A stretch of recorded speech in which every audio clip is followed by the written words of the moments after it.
Today officially is 1 month, 30 days after the war started with Iran. And right now, from tomorrow, it's gonna be the first day of the second month, which is crazy, which is unbelievable. Like, we are on the fourth or fifth week of the 2 days operation, and still nobody from this administration can say why we are in the war. We are at the war, and then also give the proper answer. One time, like, I don't need to go through the psychology, but it's so shameful to even, like, it's embarrassing. Like, this administration is behaving like a kid. I'm gonna tell you something that you already probably know. When you catch a kid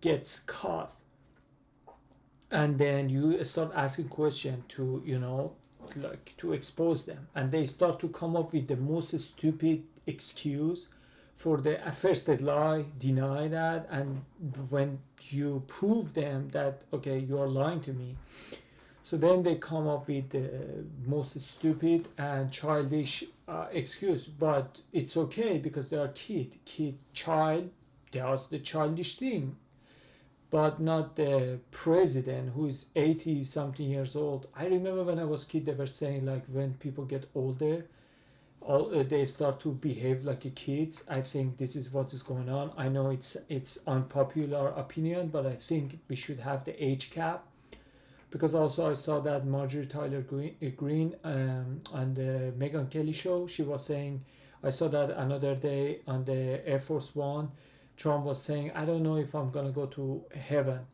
And then even though Megyn Kelly said, well, he was saying as a joke and stuff, and she said, no, take it seriously. If somebody knows that in few years gonna die and is not gonna go to heaven, so what do they have to lose? You are not young to have enough time to enjoy your life.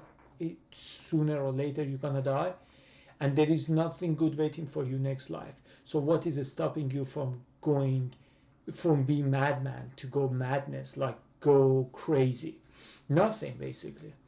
And then she was saying, like, that's something to consider, that like people who are dying and they don't have anything to lose and they don't have that much belief in the next life, they can do crazy stuff, and this is exactly what is happening. It seems like it.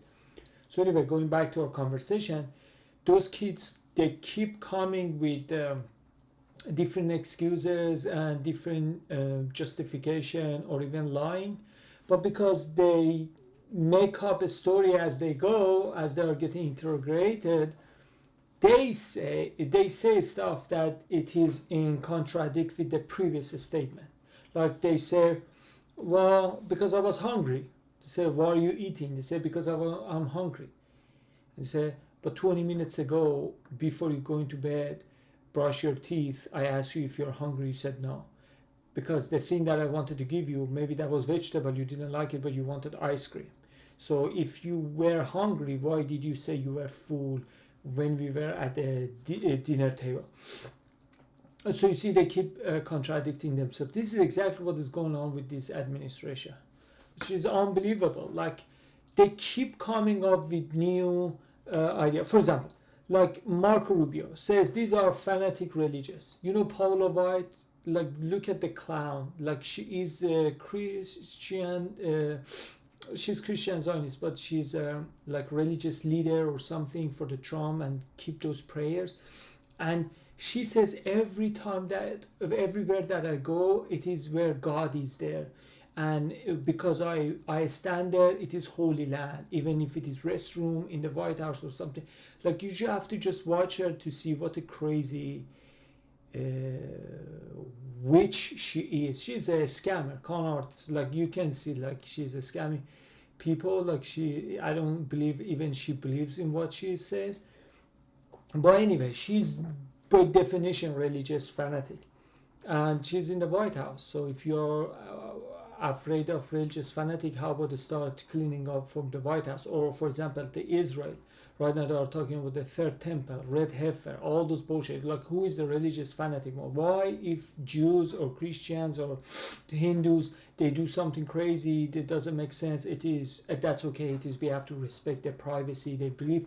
But if Muslims do that, it is religious fanatic, we cannot do that. Well, we are spending and being killed in the Middle East, like we are losing our troops and money only because what Israelis believe, what Zionists believe. So who is religious fanatic one in here? But not only, it gets even worse. So it goes with the another one. So if you really care about religious fanatic, how about you start with yourself? And then they say that why do they have even nuclear enrichment? They have so much oil. First of all, it's none of your business.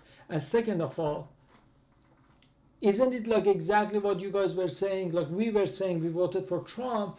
We were saying that we have to go from the fossil fuels, we have to move to the nuclear energy.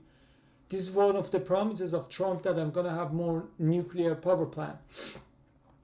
So then then we say, well, this is what we want to do. Why don't we want others to do what we want to do? So we are just the only a smart one in here, cool kids. And not only that, so if your argument is they shouldn't have nuclear power plant or nuclear energy because they have so much oil, then you shouldn't have had conversation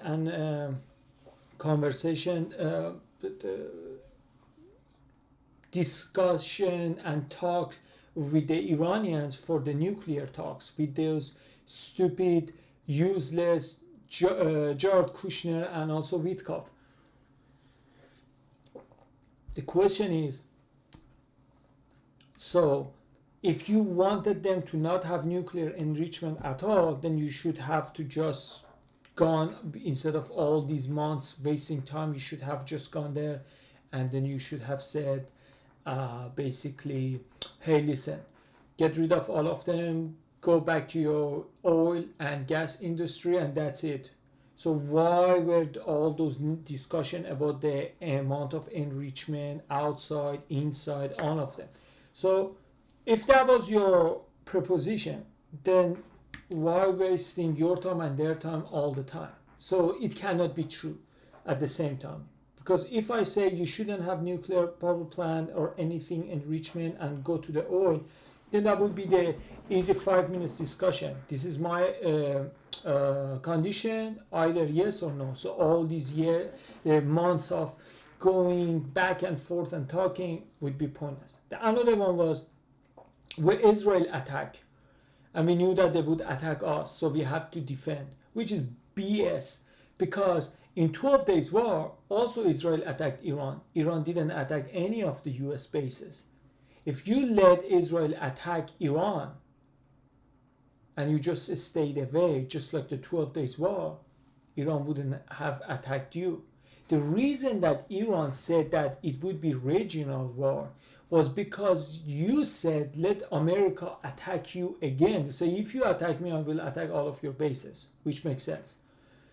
But if you stayed away and you let Israel does that, just like 12 days war, the same thing happened in 12 days war, Iran didn't attack. And even when they attacked US bases was because America attacked them first for Midnight Hammer. So everything they say, it is a BS. Just like a kid who just keep thinking, what excuse should I come up with to just save myself from this moment that I am caught. This is exactly the situation in this administration. And now I'm going to show you something. They are like another 7,500 Marines. They have gone to the region, and they got to the position. That position is one step before you get deployed. So before you start your mission, what you do, it is exactly in the position that they are, in that state they are. So now I'm going to show you something. First, I think it is all BS about like they want to get the Kharg. The Kharg in here, 95% of the export of the oil comes from here, right? First of all, Iran has 5 other places that they could export the oil. It's not like they are getting oil from here. From here, they send all of them, right?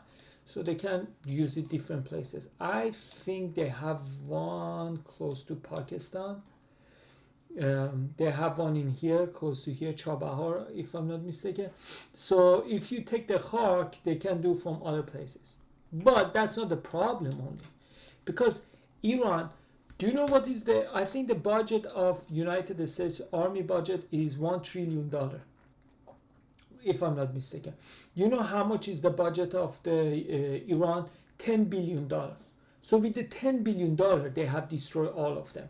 So you think by stopping their oil export, it's gonna affect them the way that it's attacking us. But because we are so large, the large volume of the economy relies on the oil for the plastic, everything, for the first use, secondary use, all of them.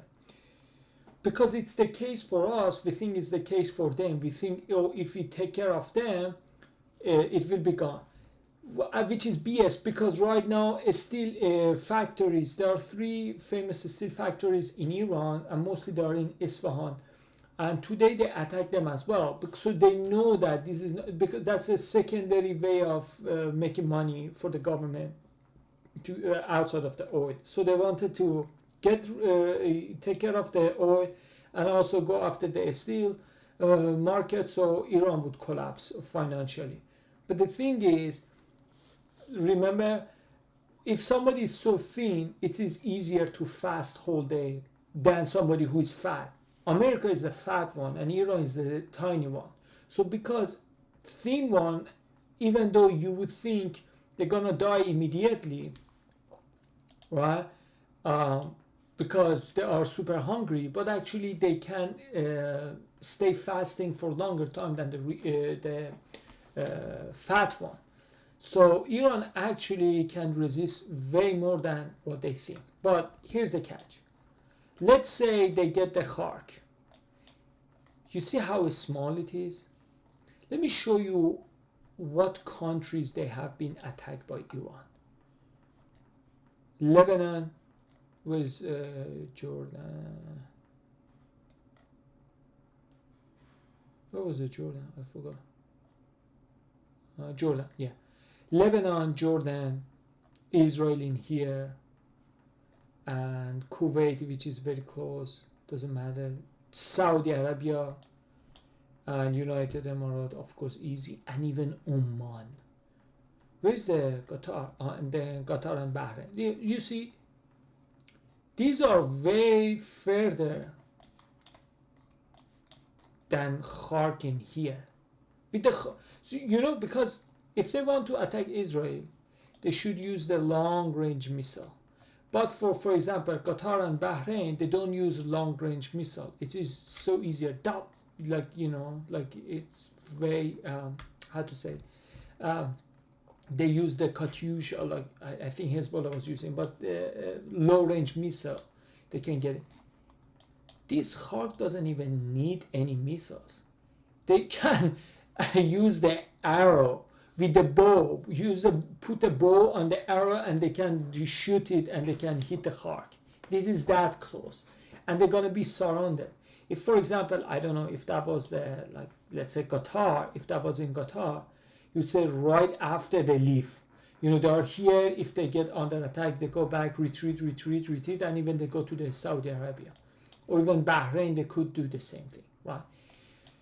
Or Kuwait. There are something behind, because they are allied with the country behind that. They could just keep going back. But if you go to this island, you're surrounded. You basically make yourself hostage. Let's say you get in here. You don't have anything. Even your thought anti-missile systems are not working. They are all attacked. How can you defend yourself from those attacks which is coming? Again, if it is Iraq, Kuwait, any of these countries, you can keep going back. But here there is no going back. You're stuck. You're surrounded. And they are saying, well, Khark is just a distraction. Actually, they want to take care of these two. Okay. What is the difference? It's still the same distance from there, from Iran. Like, how Khark is close to the Iran. Well, Khark is part of Iran, I'm saying, to the land. Same thing in here. تنب بزرگ greater تنب، تنب کوچک lesser تنب، بو موسا. It's not Abu Musa, it's بو موسا, it's Siri, maybe Galaxy, and then all of them, right? So any of them that's gonna be taken, even Kish or Lavan, well, Kish is super hard to get them, but any of them that's gonna be taken, still they have the same distance with the land. So those arrows and the handguns that they could to reach to the Kharg, the same way they can reach to this island. So then the thing is, so you're gonna basically keep yourself as a hostage. There is no going back, there is nowhere to go, you're stuck there, and all they have to do just, it's just an island, they keep attacking you. All they have to do is to just, they keep attacking you, and then you're dead. So it's not about having it but keeping it. You get it, but in 5 minutes you're gonna have the shower of the missiles or drones, and there's nowhere to go, and then it's gonna be so many casualties. So now I think there are two scenarios. One is Israelis are pushing Trump to do this stupid thing, so number of the casualties would go high because they think if more Americans die, then the public sentiment's gonna go aligned with the war. Right now they are against that because they haven't paid the price, but if so many Americans die, they say, well, yeah, we have to finish the job, we have to revenge the blood. But they don't know that this time it's not going to work. This is what they were thinking, because back in the day it worked. Like so many times people were tired, but because they were high casualty, they were saying, well, okay, so we have to go this time because we paid the heavy price. They have to, their blood should be revenged. The second thing is they're not going to do any of them, but it doesn't look like it, because every time that Trump moved those ships and stuff to the region, he used them. Sometimes he bluffs, but about the Iran, he never bluffed. And I think one of the reasons that he always used those cards and he didn't just use it as a tactic to negotiate, because Iran was too patient with Trump. And every time that Trump was playing smart, as Iranians led him to do.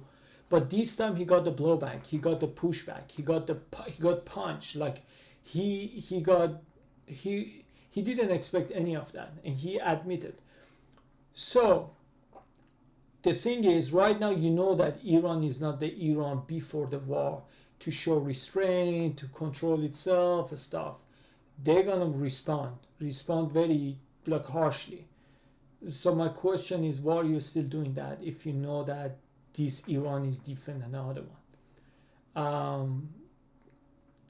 So for that reason, maybe this time he used it only for leverage, for the tactic, for negotiation. In opposite of what he had done before, because he was saying no matter how many times he crossed their red lines, Iranian red lines, still they are patient with him. But this time he really got punched to the face. So right now I think he's gonna have the second thought. But still, the way that he is bringing people over there, it's kind of crazy. And also they raised the age for being drafted from 34 to 42, which is crazy. And I don't know exactly what he wants to do, but all the signs are showing it's gonna get worse. Because sometimes you see the sign that he's gonna find the off ramp and it goes away. He plays tough, he threatens, but that there is a chance. I don't know if there is any going back from here, because just today Israel attacked their dam, the water system of Iran, and Iran said, if you do that, I'm going to retaliate. And desanitization, something like that they take the water from the sea and they turn it to the drinkable water. This is very high technology. and Israel is using that. But 95% of their water is coming from through that system. And if Iran attacks that, it's gonna be they're all gonna die, or they have to move to other places. They won't have water anymore. There are 8 million population, and Iran said this time, we're gonna not go eye for eye, but we're gonna show different cards that we haven't played. So I don't know if it's gonna happen or not, but what I do know is probably by next week, middle of the next week, let's say Wednesday, we know that if there is any going back or not. You know, because always we say, oh, we are losing the time, it's just going to get worse, President Trump should find the off-ramp and stuff. I don't think by Wednesday, if situation, if it escalates the way it is, I don't think there would be any off-ramp after that. So for that reason, I am very worried about that. So he doesn't have all the time to make the decision, and he didn't make any meaningful step toward the peace, but instead he was just bringing Marines. But it's not this time. Trump doesn't have the card. Like now, Iranians started to attack Americans' base and other places, other countries, and they know that everyone is afraid of them. They know that, like, now they have even more confidence to keep going. So right now, time is against Trump, not against Iran. Opposite of what it was for the last two negotiations. So I really don't know what's going to happen. But what I do know, if it escalates the way that it is, there will be no off-ramp by Wednesday. And even, who knows, maybe by Monday. And because the oil price is going up, those fertilizers are not going through. It is messy if we don't have all the time, and he has to make the decision. And the way that he's so stupid and so slow in negotiation, it is like, oh, it is 6 months plan. It's not like, oh, send the J.D. Vance, go there and talk to them, finish it fast. Also, as Joe Kent said, we have to restrain Israeli, because even if we make a deal with them, still they're going to do what they want to do. So I don't know exactly what's going to happen, but what I do know, it is like all the signs are showing. The only good point is because Trump now has seen what Iran is capable of, so maybe this time he just bluffs it and just say, declare the victory and leave. But if he thinks, oh, now I'm gonna do, because today they bombed Tehran heavier than in last whole month. This time was 10 times harder than any other day. So either this means it is going to end, so they are doing their best to get the better the leverages on the negotiation, so that's why they are going rough, or maybe it is just like a spiral, like it is getting out of the control, which unfortunately I think this is the latter. It is the most likely most possible scenario. So just stay safe, and make sure you talk with your Congress, with Senator, and talk to them and let them know that what you think, and you're against the war, because nobody asked that. And one of the reasons that we voted for President Trump, because he said he's president of the peace. There is no peace in here, and people are just dying. And as an American, I don't want any American soldiers die for Israel, and as an Aryan, I don't want innocent civilians die. They were saying, oh, the war is between the regime, but people are paying the price, and you have to put yourself in the situation. Let's say Iran would be free, or whatever you think, you dream about, but your child gonna die. You would say, I don't care about the world if it comes to my child. You know, you are ready to, everyone is ready to sacrifice whole world to protect their children. So nobody would accept that, to lose their family members in order for that. So unless you are one of those clowns, diaspora, which is, it's unbelievable. So anyway, make sure, I mean, whatever you can do it before it gets out of control, if it is not already. And like always, as above, so below.